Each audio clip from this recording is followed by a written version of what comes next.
My dear all teachers. तो friends, आज हम लोग करने वाले हैं आरंभिक पठन कौशल। ठीक है, और ये किसका पाठ है? ये है शिक्षण कौशल का। ठीक है, किसका है? ये है टीचिंग स्किल्स का। ठीक है, बहुत ही इंपॉर्टेंट टॉपिक है जो आपके सुपर टेट, ठीक है, सुपर टेट और किसमें, और DSSB के लिए क्या है? मोस्ट इंपॉर्टेंट है। तो वीडियो में एंड तक बने रहिएगा। ठीक है, और अगर आप चैनल पे न्यू हैं तो चैनल को सब्सक्राइब जरूर कीजिएगा, वीडियो को लाइक कर दीजिएगा एंड कमेंट्स बॉक्स में बताइएगा आपको क्लासेस कैसे लगी। और इसके पहले भी मैंने आपको 6 क्लासेस जो है वो करा दी हैं शिक्षण कौशल के, जिसमें शिक्षण की विधियाँ एवं कौशल और शिक्षण अधिगम के सिद्धांत भी मैंने आपको करा दिए हैं। उसके बाद मैंने कराया था आपको वर्तमान भारतीय समाज एवं क्या, प्रारंभिक शिक्षा। उसके बाद से मैंने आपको समावेशी शिक्षा, ठीक है, समावेशी शिक्षा भी मैंने आपको करा दिया था, जो बहुत ही ज़्यादा इंपॉर्टेंट था। और ये जो समावेशी शिक्षा था वो आपके सारे टेट के एग्जाम्स के लिए मोस्ट इंपॉर्टेंट था। तो वो सुपर टेट के लिए भी बहुत ज़्यादा इंपॉर्टेंट है और आपके DSSB के लिए भी इंपॉर्टेंट है। ठीक है, और मैंने आपको करा दिया था शैक्षिक मूल्यांकन एवं मापन और प्रारंभिक शिक्षा के नवीन प्रयास भी करा दिए थे। ठीक है, तो इसके बाद हम लोग करेंगे शैक्षिक प्रबंधन एवं प्रशासन। तो अगर आप नहीं देखे हैं तो जो इसका लिंक है, मैं मतलब सारे चैप्टर के लिंक जो है वो लिंक इसका मैं डिस्क्रिप्शन में दे दूंगी, तो आप उसको देख लेना। ठीक है, तो चलिए आज की क्लासेस स्टार्ट करते हैं। काफ़ी ज़्यादा बातें हो गई, आप कहोगे कि बात ही हो रही है, पढ़ाई नहीं हो रही है। तो क्लासेस स्टार्ट करते हैं अपनी। और इसका PDF जो है मैं आपको अपने टेलीग्राम पे सेंड कर दूंगी, तो आप टेलीग्राम और इंस्टाग्राम दोनों से जुड़ जाना। लिंक मैं जो है वो डिस्क्रिप्शन में आपको दे दूंगी। ठीक है, तो चलिए स्टार्ट करते हैं। तो सबसे पहला क्या है? सबसे पहला है कि पठन वह जटिल अधिगम प्रक्रिया है। पठन वह जटिल अधिगम प्रक्रिया है जिसमें दृश्य श्रव्य सर्किटों का मस्तिष्क के अधिगम केंद्र से संबंध निहित है। ये स्टेटमेंट जो है वो किसका है? तो ये किसका है? कैथरीन ओकानर का है। ठीक है, किसका है? कैथरीन ओकानर का। ठीक है, नेक्स्ट देखेंगे कि लिखित भाषा के ध्वन्यात्मक पाठ को कहते हैं, क्या कहते हैं? मौखिक पठन। और ये जो मैं आपको करा रही हूँ ना, ये यूथ पब्लिकेशन का है। ठीक है, और आपको पता है कितनी अच्छी, मतलब उसमें बहुत ही अच्छा है आपके लिए। मतलब क्या बताए, इसमें जो दिया हुआ है ना, जितने चैप्टर्स हैं और जो भी 1 लाइनर्स हैं, मतलब बहुत ही ज़्यादा इंपॉर्टेंट है, इसलिए आप क्लासेस ज़रूर देखना लास्ट तक। ठीक है, चलिए नेक्स्ट क्या है कि पठन की क्रिया में आवश्यक है। पढ़ने की क्रिया में जो है वो क्या आवश्यक है? तो अर्थ ग्रहण करना। जब तक कोई चीज़ हम पढ़ रहे हैं उसका अर्थ ग्रहण नहीं करें तब तक वो निष्क्रिय है, उसकी कोई मतलब ही नहीं है यार। उसका किस चीज़ का मतलब है? हम कोई भी चीज़ को पढ़ रहे हैं, जब तक उस चीज़ के मीनिंग को नहीं जानेंगे, हमारे माइंड में फिट नहीं होगा, हमें समझ में नहीं आएगा, तो ऐसे लगेगा बस यार हम तो ऐसे रीडिंग कर रहे हैं, उसका कोई फ़ायदा वायदा हमको होने वाला नहीं है। तो जब तक जो है वो हम क्या करते हैं, उसके मीनिंग को क्या करते हैं, जब तक हम समझे नहीं, ग्रहण नहीं कर लें, तब तक क्या होता है, वो पठन का कोई मतलब नहीं है। तो पठन की क्रिया में आवश्यक क्या है? अर्थ ग्रहण करना। नेक्स्ट क्या है कि वह क्रिया जिसमें शब्दों के साथ अर्थ ध्वनि भी निहित है। वह क्रिया जिसमें शब्द तो हैं और उनके साथ क्या है? अर्थ ध्वनि भी क्या है? निहित है। तो वो क्या कहलाती है? वो कहलाती है वाचन। ठीक है, नेक्स्ट देखेंगे कि वाचन के माध्यम से शब्दों पर उचित बल दिया जाता है। किसमें? तो ये दिया जाता है पठन कौशल में। ठीक है, किसमें? पठन कौशल में। ओके, नेक्स्ट देखते हैं। नेक्स्ट क्या है? वाचन से प्राप्त होता है। वाचन से क्या प्राप्त होता है? अक्षर, उच्चारण, ध्वनि, बल और निर्गम, सस्वरता आदि। ठीक है, नेक्स्ट देखेंगे कि पठन कौशल के उद्देश्य हैं। तो पठन कौशल के कितने उद्देश्य हैं? तो आप कहेंगे कि पठन कौशल के हैं जो 10 उद्देश्य हैं। ठीक है, नेक्स्ट देखेंगे। नेक्स्ट क्या हमारा कि बालकों के स्वर में आरोह अवरोह का ऐसा अभ्यास करा दिया जाए कि वे यथा अवसर भावों के अनुकूल स्वर में लोच देकर पढ़ें। तो ये क्या है? ये पठन कौशल का जो है वो प्रथम उद्देश्य है। ठीक है, नेक्स्ट देखेंगे कि बालकों के वाचन के माध्यम से शब्द ध्वनियों का पूर्ण ज्ञान कराया जाता है। पठन की इस कला से छात्र मुंह व जीवा के उचित स्थान से ध्वनित उच्चरित करते रहेंगे। तो ये क्या है? पठन कौशल का है वो दूसरा उद्देश्य है। ठीक है, पहला उद्देश्य आपने यहाँ पे पढ़ा और दूसरा यहाँ पे है। तीसरा क्या बोल रहा है कि वाचन के माध्यम से शब्दों पर उचित बल दिया जाता है। ठीक है, तो ये कौन सा है? पठन कौशल का तीसरा उद्देश्य है। फिर से देख लेते हैं कि बालकों के स्वर में आरोह अवरोह का ऐसा अभ्यास करा दिया जाए कि यथा अवसर भावों के अनुकूल स्वर में लोच देकर पढ़ें। तो ये प्रथम उद्देश्य है। द्वितीय उद्देश्य क्या है कि बालकों के वाचन के माध्यम से शब्द ध्वनियों का पूर्ण ज्ञान कराया जाता है। पठन की इस कला से छात्र मुंह और जीवा के उचित स्थान से ध्वनि उच्चारित करते रहेंगे। ये है आपका दूसरा उद्देश्य। और तीसरा उद्देश्य क्या है कि वाचन के माध्यम से शब्दों पर उचित बल दिया जाता है। ये क्या है? तीसरा उद्देश्य है पठन कौशल का। चौथा क्या है कि छात्र पढ़कर उसका भाव समझें। ठीक है, पढ़ तो रहे हैं लेकिन उसका क्या कर रहे हैं? भाव भी समझ रहे हैं तथा दूसरों को भी समझाएं। ये कौन सा उद्देश्य हो जाएगा? ये चौथा उद्देश्य हो जाएगा। ठीक है, चलिए नेक्स्ट देखेंगे पांचवा उद्देश्य।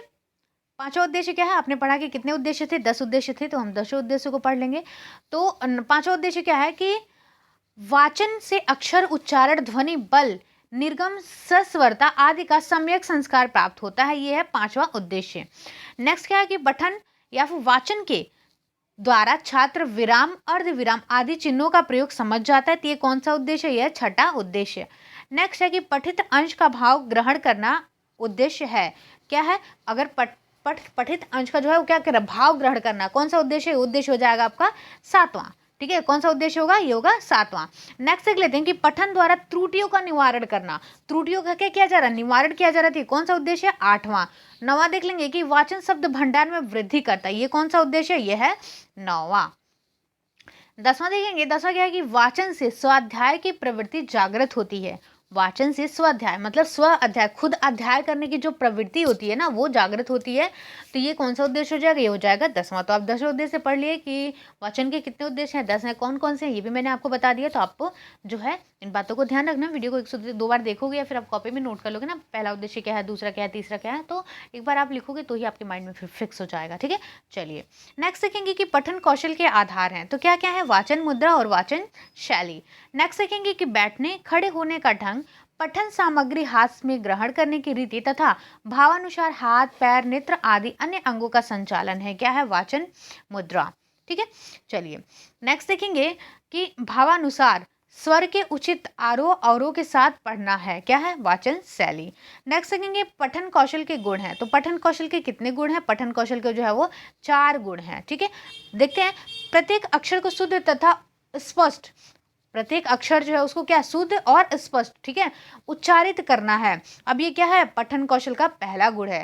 ठीक है, हम देख रहे हैं कि जो पठन कौशल के 4 गुण हैं वो कौन कौन से हैं। तो पहला क्या है कि प्रत्येक अक्षर को शुद्ध तथा स्पष्ट उच्चारित करना, ये क्या है, पठन कौशल का जो है वो पहला गुण है। दूसरा देखते हैं कि पठन कौशल का दूसरा गुण या विशेषताएं क्या है। तो पठन में सुंदरता के साथ प्रवाह होना।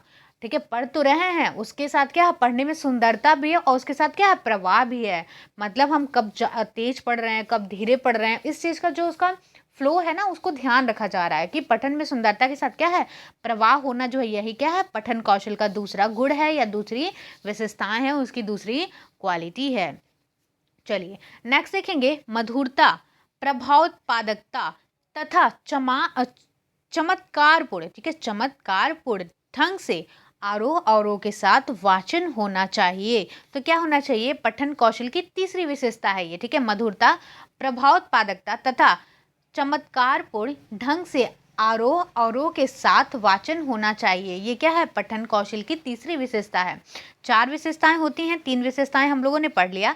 चौथा देखते हैं कि प्रत्येक शब्द को, ऐसा नहीं है कि आप यहाँ पे वन लाइनर पढ़ रहे हो तो आपकी चीज़ें कोई क्लियर नहीं होगी। आप देखो, आप अगर पढ़ते, आप थ्योरी भी पढ़ते तो क्या बोलता है कि पठन कौशल के कितने गुण हैं, तो आप क्या कहते हैं, 4 गुण हैं। फिर लिखा रहता नंबर 1 ये है, नंबर 2 ये है, नंबर 3 ये है और नंबर 4 ये है। वही चीज़ें यहाँ पे आपको वन लाइनर में दी जा रही है। तो आपको ऐसा नहीं कि यहाँ पे वन लाइनर मैम करा रही है तो आपका चीज़ें छूट जाएगा, ऐसा कुछ भी नहीं है। आप सारी वीडियोज़ जो मैंने करा के रखी है आप देखना, और मैं ऐसे ही आपको ना, मैं सारा का सारा सब्जेक्ट का करा दूंगी। ठीक है, तो चैनल से आप जरूर जुड़ जाना। ठीक है, चलिए चौथा क्या है कि प्रत्येक शब्द को अन्य शब्दों से अलग करके उचित बल तथा विराम के साथ पढ़ना है। ठीक है, उचित बल दे रहे हैं, कहाँ ज़्यादा बल देना है, कहाँ कम देना है और कहाँ रुकना है, कहाँ नहीं रुकना है। तो ये क्या है, पठन कौशल का चौथा गुण है या चौथी विशेषताएं हैं।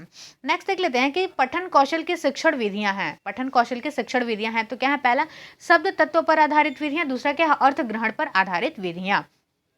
नेक्स्ट क्या है कि शब्द तत्वों पर आधारित विधियां हैं। कौन कौन सी हैं, वर्णबोध विधि द्वारा, ध्वनि साम्य विधि और स्वरोच्चारण विधि। ठीक है, चलिए नेक्स्ट देखेंगे कि छात्रों को पहले वर्णों का ज्ञान कराया जाए, वर्णों में भी स्वर पहले और व्यंजन बाद में सिखाए जाए, फिर मात्राओं का ज्ञान, तत्पश्चात संयुक्ताक्षरों की जानकारी दी जाए। ये क्या है, वर्णबोध विधि के माध्यम से। ठीक है, नेक्स्ट क्या है कि वर्णबोध विधि का संशोधित रूप है, तो क्या है, ध्वनि साम्य विधि। ठीक है, ध्वनि साम्य विधि।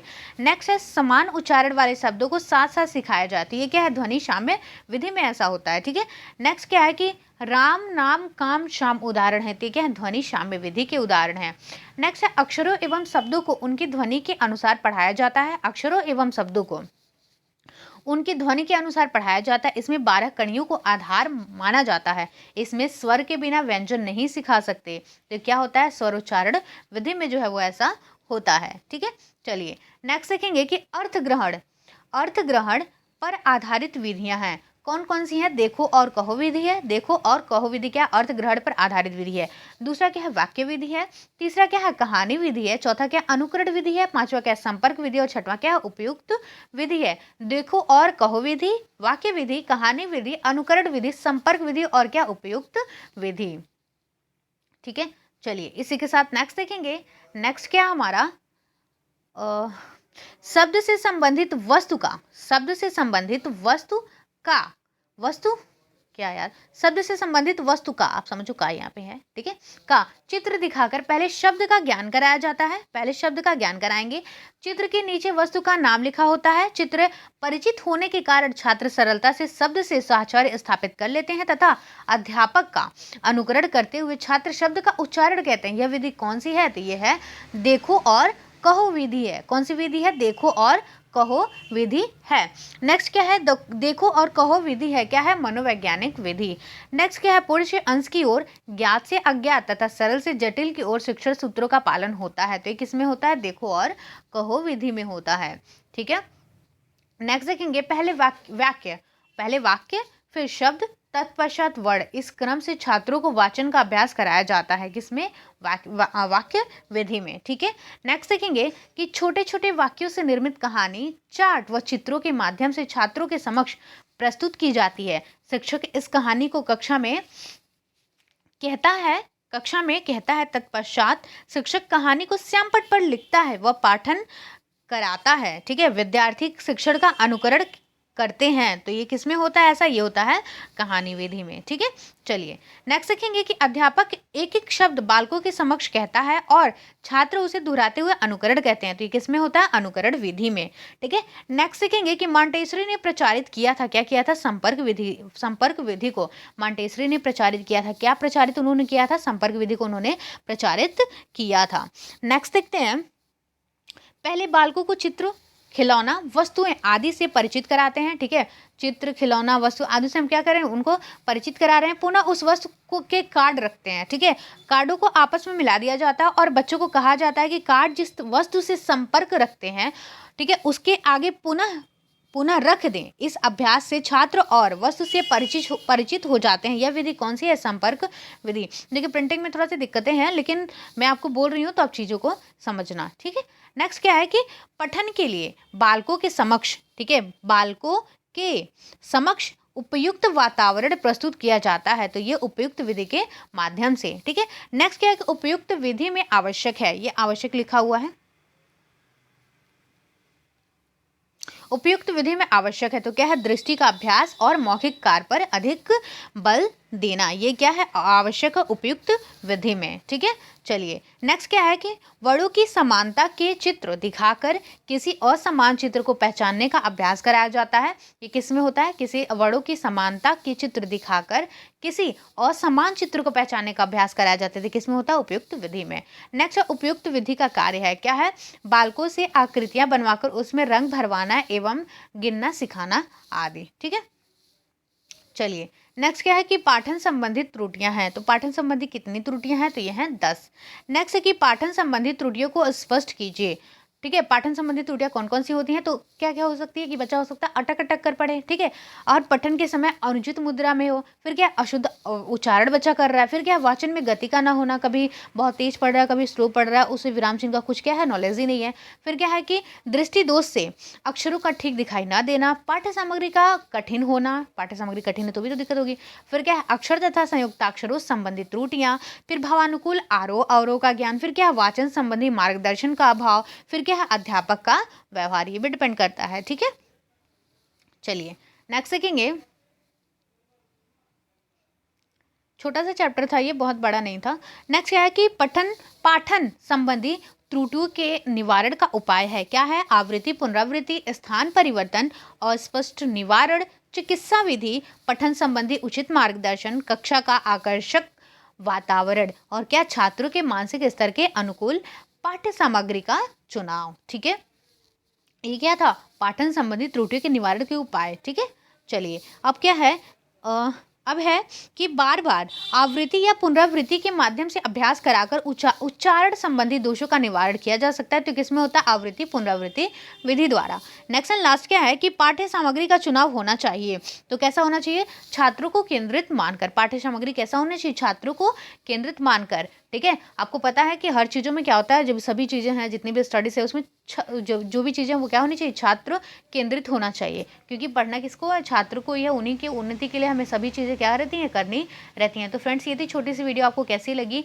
और जैसी भी लगी होगी कमेंट बॉक्स में ज़रूर बताइएगा। और हम लोग हमारा जो नेक्स्ट एंड लास्ट चैप्टर है, ठीक है, ये लास्ट है हमारा टीचिंग कौशल में, क्या? शैक्षिक प्रबंधन एवं प्रशासन। ठीक है, शैक्षिक प्रबंधन एवं प्रशासन, इसको हम लोग करेंगे कल। ठीक है, और इसी के साथ हमारे जो टीचिंग स्किल्स है वो आपके खत्म हो जाएंगे। और मतलब ये खत्म हो जाएगा, उसके बाद हम लोग सोच रहे हैं हम लोग करेंगे जीवन कौशल। ठीक है, लाइफ स्किल्स करेंगे, जीवन कौशल प्रबंधन एवं अभिवृत्ति। ठीक है, कल से स्टार्ट हो जाएगी वो भी क्लासेस। नहीं, कल तो आपको कराना है ना ये वाला चैप्टर, शैक्षिक प्रबंधन एवं प्रशासन। उसके बाद हम लोग करेंगे लाइफ स्किल्स स्टार्ट करेंगे। उसमें जो चैप्टर है आपका 6-7 चैप्टर है, तो वो मैं आपको कंप्लीट करा दूंगी। फिर हम लोग करेंगे सीडीपी, सारे करेंगे धीरे धीरे। तो चैनल से जुड़ जाइएगा। और बाकी जो मैंने आपको करा रखे हैं क्लासेस, वो लिंक मैं जो है वो डिस्क्रिप्शन में दे दूंगी, तो आप वहाँ से वीडियो देख लेना। और आपको PDF चाहिए तो आप टेलीग्राम से जुड़ जाना। ठीक है, और इंस्टा से भी जुड़ जाना। ठीक है, फिर मिलेंगे नेक्स्ट वीडियो के साथ। Thanks for watching my video. Bye bye friends, take care. और वीडियो को शेयर कर दीजिएगा।